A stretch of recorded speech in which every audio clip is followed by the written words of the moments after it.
From blankets, fingers closing around the cold metal phone case.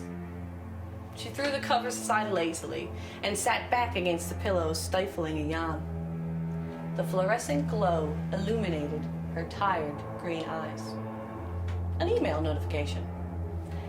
Dear valued client, this email is to inform you that your account has been hacked and an identity theft may have occurred.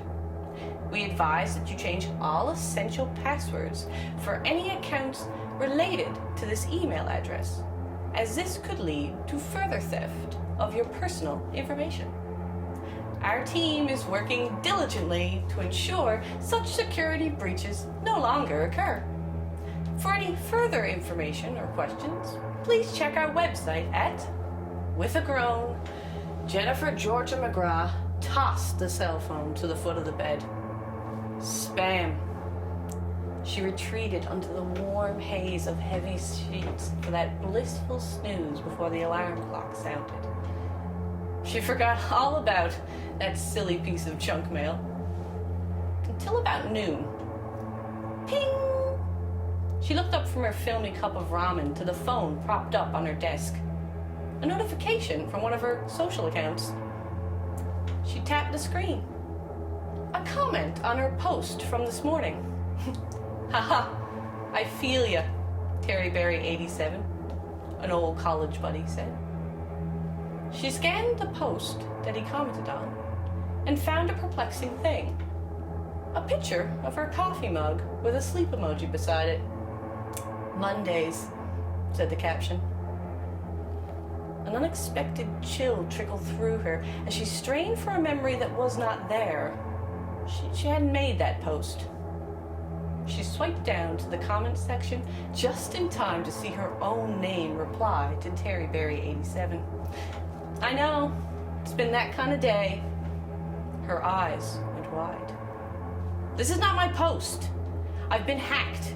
Who is this? She typed furiously, smacking the send button before sliding her finger across to report her account.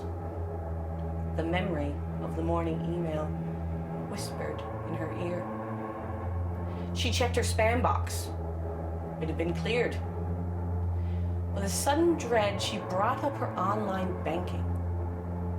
Panic lined her features as she scrolled through purchase after purchase, all made this morning, all from shops she loved. But she had not been shopping.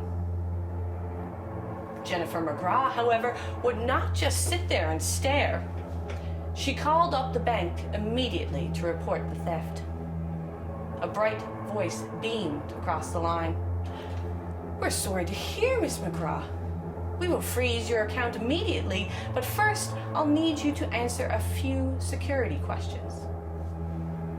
The bank teller asked what her first pet's name was. She drew a blank, blaming the stress on her momentary memory lapse. The bank teller asked her mother's maiden name. She stared forward, scouring her mind for that small fragment of information. She could not find it. The bank teller, their tone turning skeptical, asked Jennifer when her birthday was. Nothing. I'm sorry, Ms. McGrath. If you cannot answer the security questions, we cannot help you. She hung up the phone, her heart battering against her chest as the room whirled around her. What was wrong with her? She gathered her bag together, tossing her phone inside, abandoning her workstation and half-eaten noodle bowl. She wasn't feeling well. She had to go home. With her boss out at a meeting, she'd have to send an email later explaining her absence. There was no one here left to tell. She left an empty office, having been the only person working through lunch. Jennifer's mind, weighted with worry, felt foggy as she fumbled her way home. It was by mere luck that she found her apartment building 15 minutes away. She sighed with relief as she ascended the stairs. It took her longer than expected to find her door. They all suddenly looked the same. When she finally recognized her apartment, she rushed forward as if the door might disappear. She shoved the key in roughly, turned the knob, and burst it inside with one fluid motion. She slammed it shut, closing her eyes and taking a deep breath. She was home. She was safe. Ping! She looked down at her bag, bending to fish out her phone from its folds. The bright screen illuminated her horrified expression. There was a comment on her recently uploaded photo. She stared at her own face, smiling brightly back at her, her green eyes alight. She was sandwiched between her best friends at their local coffee spot. "Lunchtime dates make Mondays more bearable. Love these peeps," said the postscript. It had been taken 10 minutes ago. Her fingers found her phone keyboard. "This is not me! Who is this? My account's been hacked. What's going on?" "Beauties," Jem and Joel 44 replied below.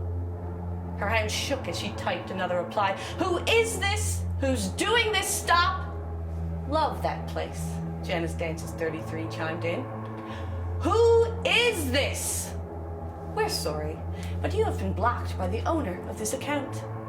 The admin message flashed on her screen. She threw her phone to the couch, bringing her hands into the tangles of her hair as she tried to catch her breath.